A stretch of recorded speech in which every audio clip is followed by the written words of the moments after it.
Let's do it, gentlemen. We tip things off with the latest on the King James Sir Charles trash talk.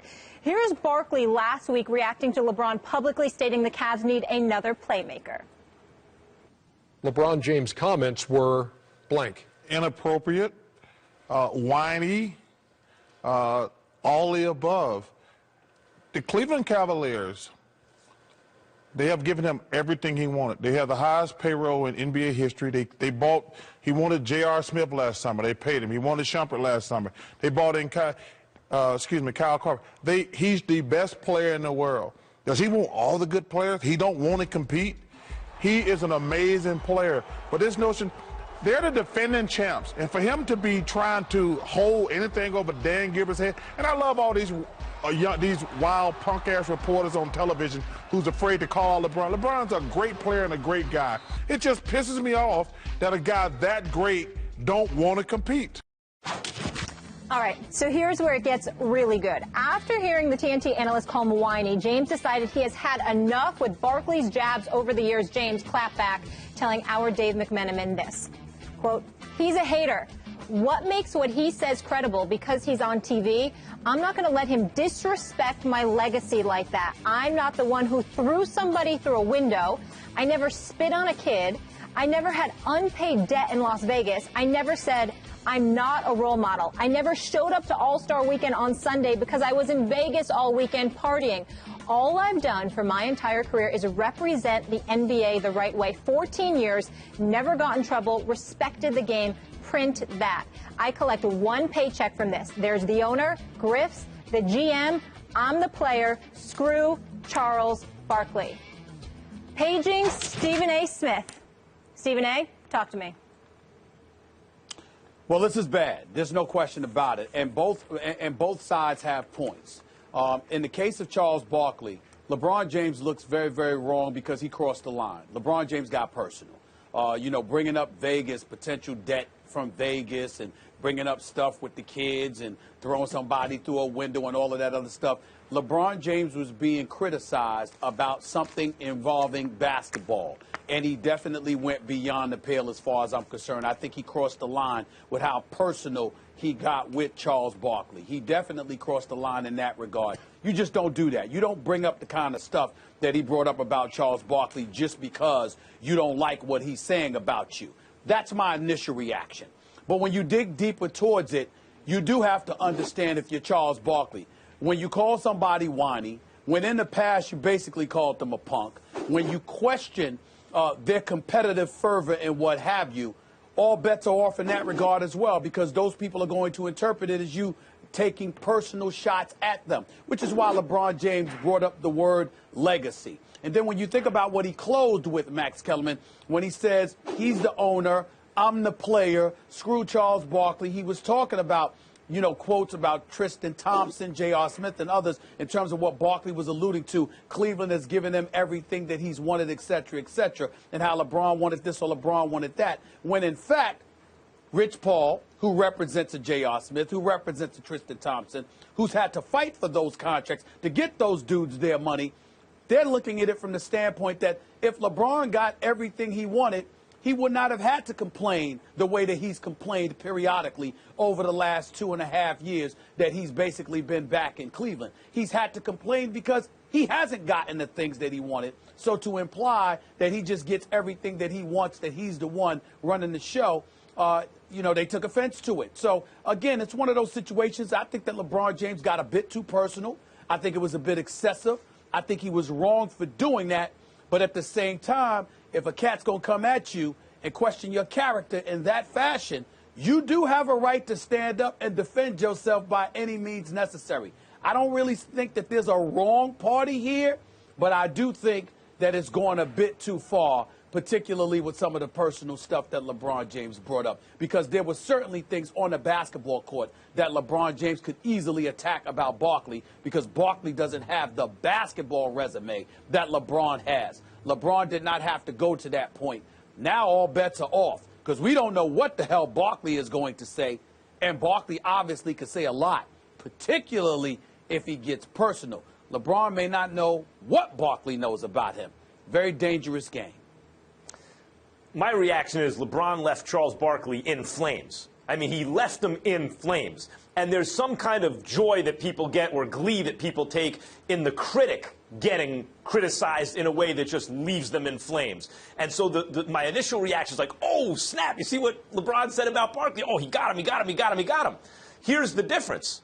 Charles Barkley, because he gives you the straight dope, even if you think he's a dope at times, he doesn't bite his tongue, is maybe the most popular critic on TV, period. He gets paid a lot of money to give you his opinion, the unvarnished truth as he sees it, precisely because he won't bite his tongue. Now, LeBron doesn't get paid to do that. Doesn't mean he can't offer his opinion on Charles Barkley or anything he chooses. And he makes valid points, in fact. But LeBron here is making ad hominem attacks, meaning he's attacking Charles Barkley personally because he doesn't like what Charles Barkley is saying. There's an expression, don't murder the messenger. He is murdering the messenger. I don't know.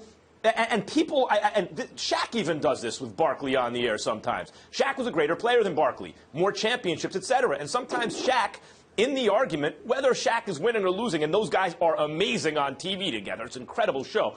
But Shaq will sometimes just pull that trump card. He'll pull that card out and say, how many basically, I've won championships, I'm a greater player, you should stop talking. Stephen A., you and me didn't win any championships in the NBA, but we criticize these guys. I mean, the job of a critic in the media is to tell you what they see, is to look with a critical eye and tell you what they see. And their own background may be pointed out by the targets of their criticism at times to kind of undercut their credibility, but that doesn't change what they're saying. I would have been more convinced by LeBron's arguments if he would have gone at what the content of what Barkley said instead of impugning Barkley's character. Well, you got to remember something. First of all, understand something. LeBron James is not going to come at people like us because we truly do have a job to do. And, in my case, I've been a journalist for over 24 years. And so, it's a different ball game. But it's almost, and you'll appreciate what I'm about to say, Max, it almost harkens back to what Mike Tyson said years ago when he was talking to our very own Jeremy Schaap. He said, he was actually talking about black people in this regard. He said, I can understand you coming at me. He said, but somebody that shares my culture and my experiences, they should know better. Well, it's the same principle when you have a LeBron talking about Barkley.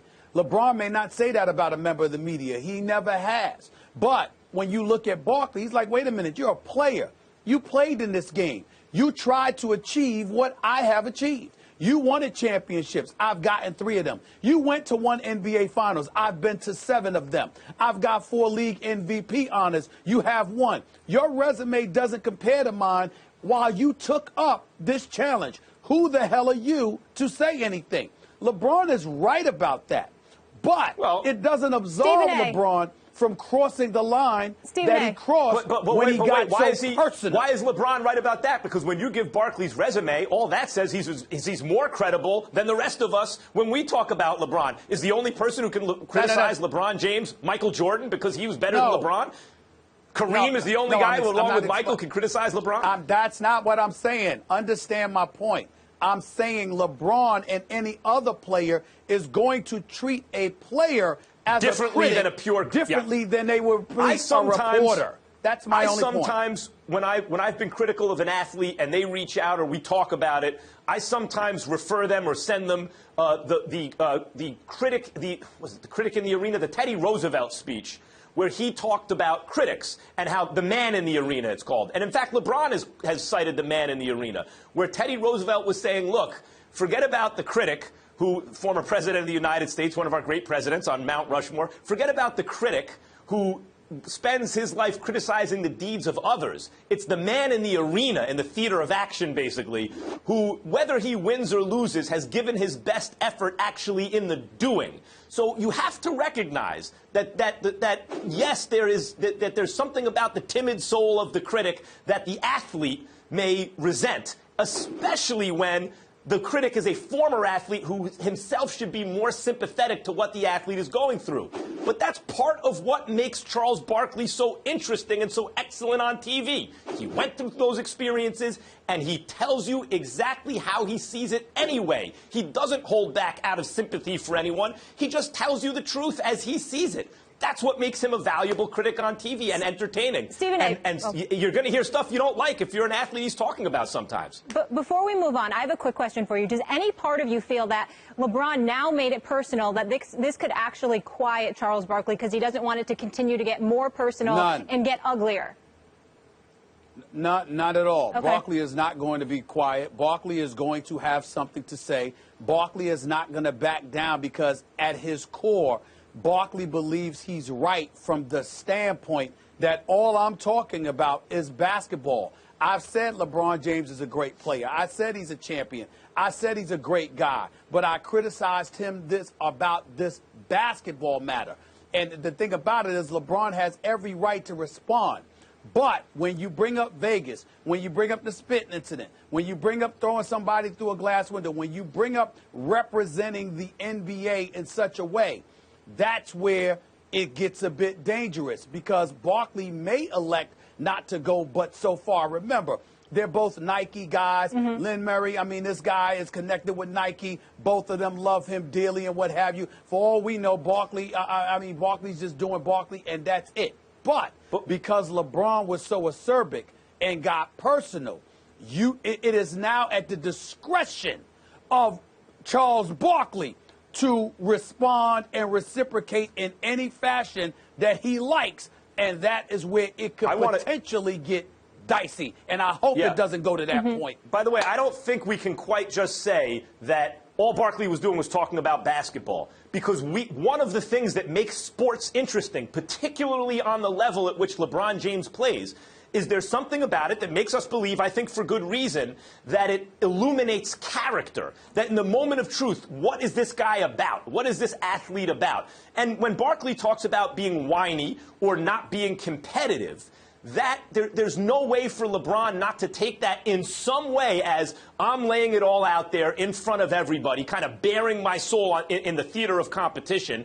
And when you discuss things like competitive spirit or me being whiny, how can I not take that personally? Because it speaks to my character. And I would say that's the cost of doing business. That's kind of a hazard of the occupation on LeBron James's level, is that people will, for good reason, take the outcome of the events. That includes what team you choose to play for and how you play in crunch time and all those things as revealing somehow your character. You're going to take that personally sometimes.